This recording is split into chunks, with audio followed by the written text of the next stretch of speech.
Morning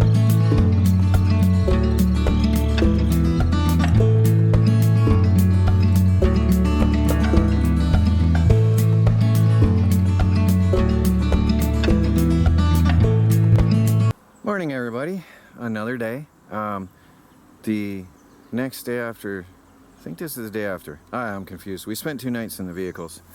I did not get a chance to get back to the specimens that I found at the mine.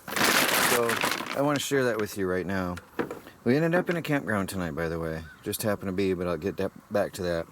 I hope that shows up because that is absolutely beautiful. And that's a copper in here. There's an actual copper nugget right here. And you can see it peeled off from here. So it must have been laying in here and peeled off at one point in time. And those are little copper nodules. I can see copper showing there. Those might polish up really pretty for some jewelry or something.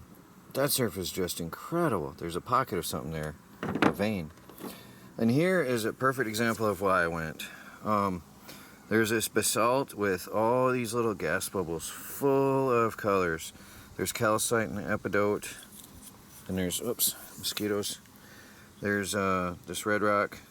I want to say it's feldspar, but there's just a lot of colors in there, and it's flat. It's going to be easy to work with to make something out of. This one, it's still a little bit wet, so it's not as glistening, but that's a whole vein of epidote just on the surface of that rock. Just beautiful green, and there's some copper standing up in here. You can see there's three layers of rock.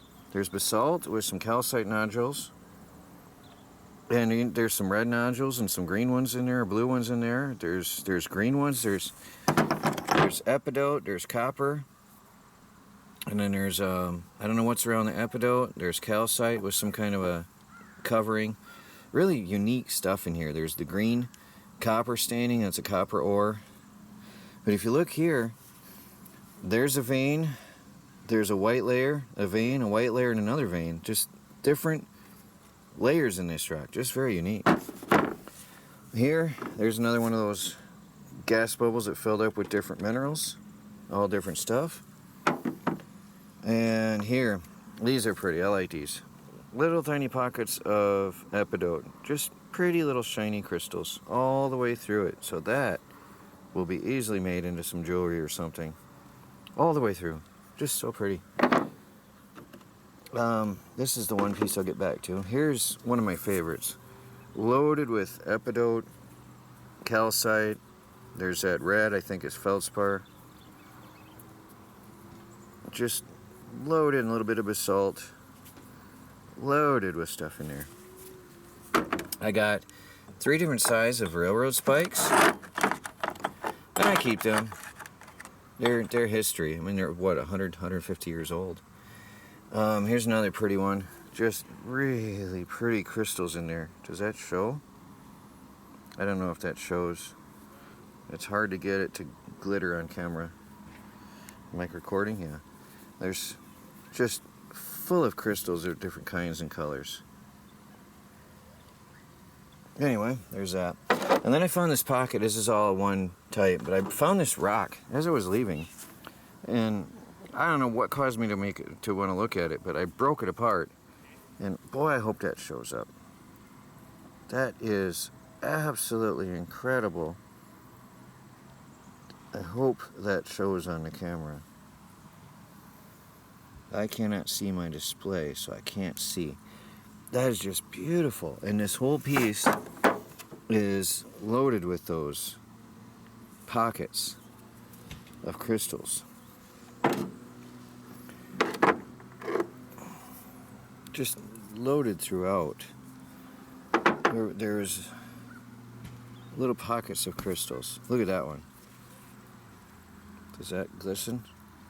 Just amazing. So that's some of the specimens I got at that mine. Oh, I spent the morning reorganizing my camper. I love truck camping because no matter where you are at night, and you just park and sleep. I love it. I love it so much. Everything's with me. I never have to set up camp. I never have to worry about a thing.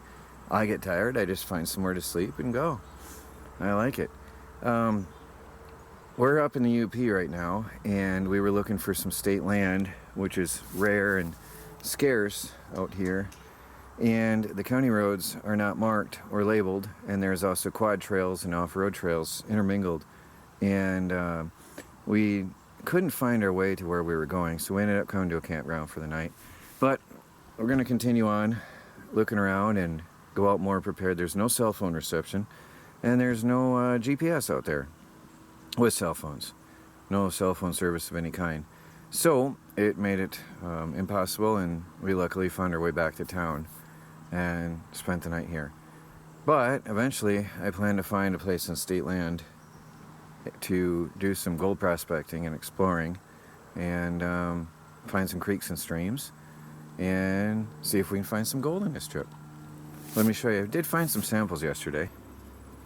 This was some stuff I found I was able to scrape out of a certain place, and a lot of it, this was all free rock. I didn't touch my hammer. I didn't even need to grab my hammer. I just picked up some free rock. You can see some sulfides in here, in quartz, and I don't see anything clear and obvious, but it's rusty quartz with sulfides, and sometimes it's microscopic gold. So some of these I'll probably have to process back home and run in the furnace. There's some actual crystals, I think, right there. That's unique. I didn't see that. Actual little quartz crystals growing out of that. That's sort of neat.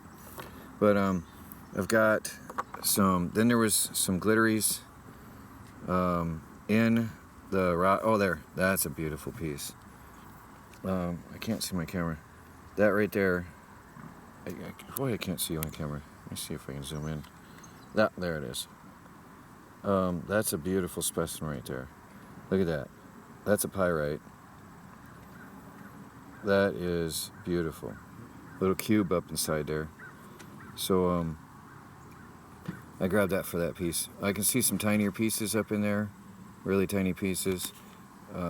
Gold is often found with pyrites.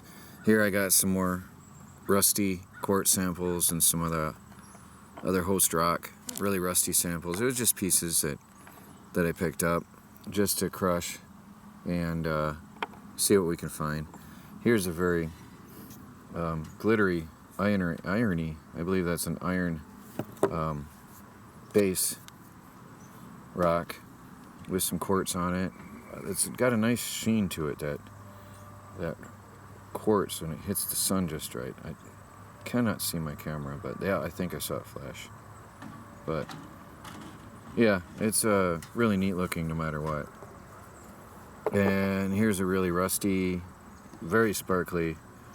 Can I get it to sparkle in a camera? I just can't see the angles to get it to sparkle and flash in the camera.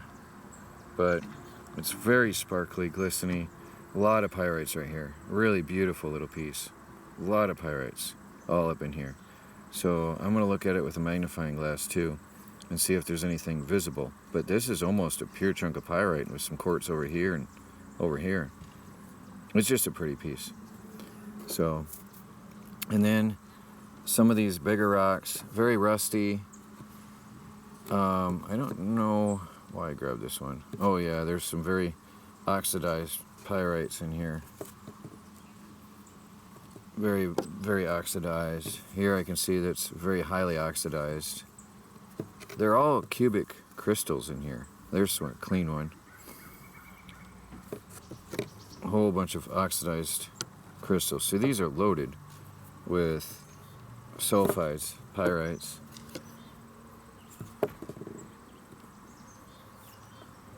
There's some oxidized ones all through up in here. It's all very oxidized, but it's loaded. This rock is very loaded.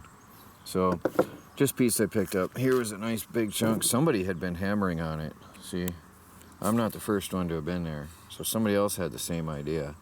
Somebody had obviously been hammering on this, and that was a free piece I found laying by the road. There's some crystals in there. So here's some very oxidized ones up in here on this face. They're all through this. There's a little bit of a tiny bit of a quartz, a lot of rusted samples. It's in throughout. So I don't know if I'll find gold in that or not. There was a little bit of an edge of a very thin quartz vein, a lot of rust on this piece, and I saw that laying on the road, so I picked it up separate. Very rusty, and some pyrites in it. Very, very rusty. Very, very oxidized. But I figured, you know, there it is. I can check it out. But there's some of my samples, and then I went into the crevice of the bedrock, and I scraped out, well, you can see the irony rust in here. I scraped out of some crevices, and if I find anything, I want to pan this out later, and I'll put it through the classifier, take out any larger chunks, pulverize them, run it through the pan, and see if I can see any obvious gold. There was a lot of pyrite in here. I saw it just loaded while I was scraping out the sample.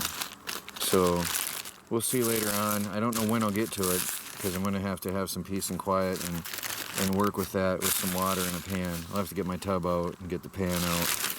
But it's there. I've taken notes of where I got everything, and that way I can come back later. But that's what we're here for. That's it. This is prospecting. Collecting samples, taking notes, and hoping and praying you found some good yellow glittery.